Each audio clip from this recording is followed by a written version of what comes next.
Isa namang genuine love and acceptance ng isang magulang sa kanyang anak. Pag-uusapan natin ngayong araw. Pero bago yan, panoorin muna natin ito. En grande, fun at memorable. Yan ang ilan sa dapat na taglay ng 7th birthday celebration ng isang bata. Dahil ito ay ang edad na nakaka-encounter sila ng napakaraming milestone. Kaya naman lalo itong binonggahan ng mga magulang ng isang proud LGBT kid na si RK Mapile dahil sa kanyang kakaibang 7th birthday kung saan nagningning ang kanyang ganda at siya ay mala prinsesa, suot ang kanyang violet gown. Ito ay isang patunay na ang acceptance at pagmamahal ng magulang ay isang magandang regalong hindi kailanman mapapantayan na kahit na anong material na bagay.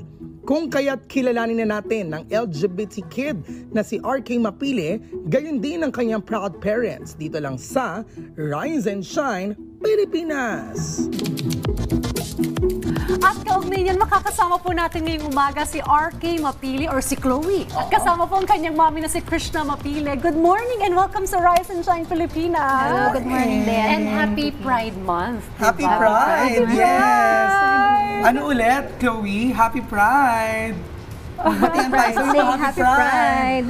Ayan. I love yung smile niya, ni Chloe. Nakakatuwa, no? Uy, nagkaroon recently ng online video viral. Of course, kung saan na yung 7th birthday last February. Kwentuhan niyo kami about the preparation. Paano ka nag-prepare dito also emotionally for your kid? Nung birthday niya, siya talaga yung nag-ano nun. Siya yung Nag-isip ng Yes. concept. Wow. Sabi kasi namin sa Japan na lang kami Japan na lang kami mag-birthday niya. Sabi niya, "Mami, gusto ko ng party." Wow. So, ako naman hanap ako ng event coordinator. Tapos nakahanap na ako, pero yung team is kulay blue. Tapos pinakita na namin sa kanya, ayaw niya. Okay. Gusto daw niya pink. Pink. Sabi muna siya sa daddy niya. So yung daddy niya, parang, kung yun yung gusto ng bata, doon niya nakikita yung personality niya, edi go. Wala naman tayong I love it. wala tayong pakisasasabihin ng ibang tao. Ayun, siya pumili. Anong gusto mong gown? Tapos design pa siya, kasi nagdo-drawing siya gumawa pa siya ng gown niya. Kaya lang hindi nasunod. Kasi Siya nag-design? Hindi nga At an nasunod. early age, Okay. Kasi mali yung nagawa nung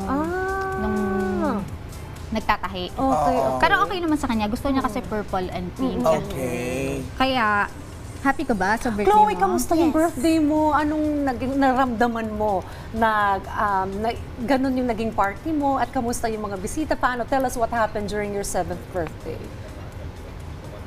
Kwento mo yung birthday mo. Ang ganda nga nung enjoyed. entrance niya. You enjoyed it. Nag-enjoy naman siya. Pero of course, 7th birthday ito ni Chloe. But siyempre, naging mahaba itong journey niyo bago itong nangyari, itong 7th birthday. Tell us kung paano ninyo nalaman or paano sinabi sa inyo ni Chloe, paano naging pagtanggap ninyo. Kwentuhan mo kami ng naging Hindi niya sinabi na kasi sabi nga, may mga comment nga doon sabi, hindi pa nila alam yung bakla, ganun. Comment doon sa video. Parang, hindi naman talaga nila alam yon yung salitang bakla. Pero nararamdaman kasi nila, alam nila kung ano yung nararamdaman nila. So parang para sa akin, hindi niya sinasabi na, "Mami, gay ako, Mami, gusto ko maging girl." Makikita mo na lang yon sa mga gusto niya Okay. Tapos ako naman, hindi siya big deal. Parang kasi iniisip ko, baka kasi mahilig siya mag-model Gusto niya yung mga fashion, ganyan. So sabi ko, yung mga nasa ibang bansa ngayon, mga nagmo-model, parang kahit naman mukhang pambabae, sinusuot naman nila, di ba? Wala naman yan sa So sabi ko, Gender neutral.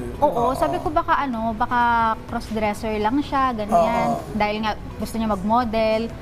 Pero sinabi niya nung kinder, kasi nga tinatanong ko na siya, kasi nga syempre inaasar na siya. Pag inaasar kasi siya, ako yung nasasaktan, di ba? Of course. Ako yung iiyak dun sa sa CR, parang syempre yun niya makikita. Tapos sabi niya, sabi ko, ano ka ba? Boy ka ba or girl? Tinanong din siya ng daddy niya. Boy daw siya. Pero gusto daw niya maging girl.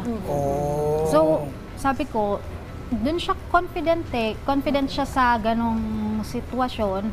Kaya naman niyang i-handle pag sinabihan siya ng bakla. Edi, go lang. Wala akong nakikitang masama dun. Ako, number one, no, as a member of LGBTQIA+ community, bata pa lang ako, alam ko na. Kaya ramdam ko sa batang to, nag-iisip yan, alam niya na yan. Hindi yan, kumbaga, those comments that you're gonna be receiving online, ikaw, kamusta? How do you handle yung criticisms nila? Nung in-upload ko siya, in-upload ko na siya dati, di naman siya nag-viral eh. Kasi parang wala lang, gusto ko lang siyang i-upload. Tapos nung may nakita ako sa online na ganun din yung video niya, birthday ng anak niya. Sabi ko, upload ko nga ulit yung video niya. Ang pinakaiba lang, syempre sila straight, eto ano. Tapos bigla na lang, nag-viral siya. Sabi ko ganun. Tapos magaganda yung comments, so parang, nakakaiyak yung mga comment nila, proud sila, ganyan. Tapos nung bandang huli na, puro below the belt na yung mga comment.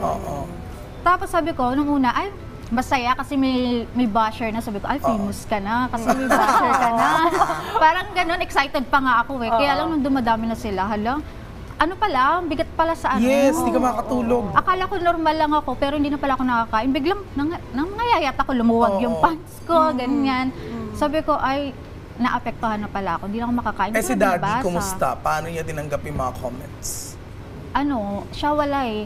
Kasi siya, parang, wala siyang pakisasabi ng ibang tao. Lagi nga yung sinasabi na hindi tayo nabubuhay para sa ibang tao. So, tayo yung magdidesisyon para sa sarili natin, tayo magdidesisyon para sa anak natin. So, wala siyang hindi siya naapektuhan. Siyempre sa mundong patriarchal na kung saan head ng family ang lalaki.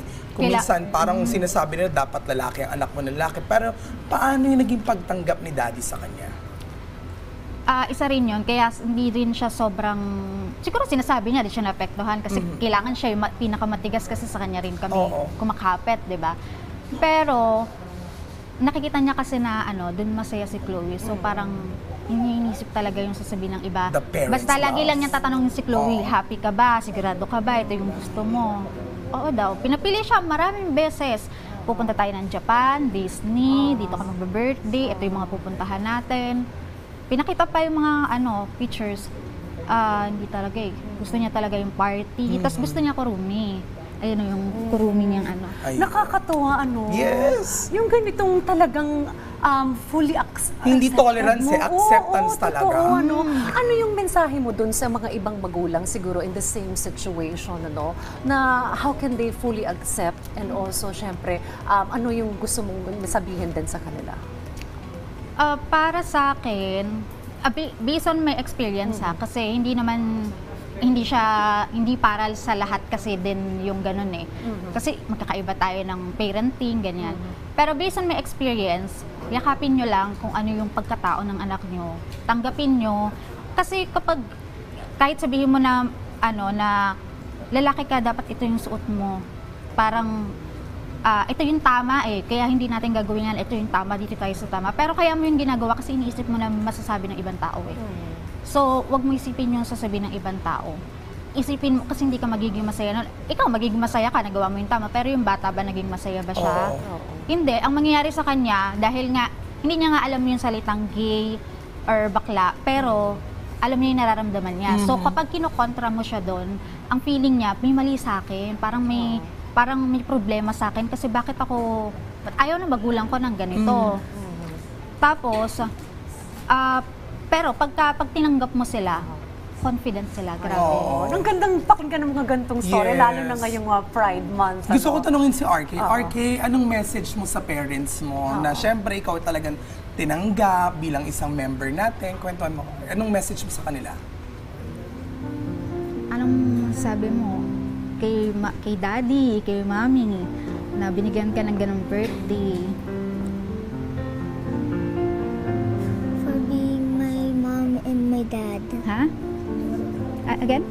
Being my mom and my dad, I thank you. Thank you daw. Salamat. Ayan. Well, thank you so much for sharing your story dito sa Rise and Shine Pilipinas. At sa'yo, Mommy Krisha, sa daddy niya, bilib ako sa inyo. Talagang inspirasyon kayo sa marami. At Chloe, sabi nga dun sa mga comments, magiging successful itong batang ito. Sure yan. Yung mga comment na Yun na lang yung sa mga basher, pinaka-maigaganti niya sa mga bashers. Thank you very much and happy Pride again. Salamat po, Ma'am Krisha and Thank you, Dennis. Thank you so much.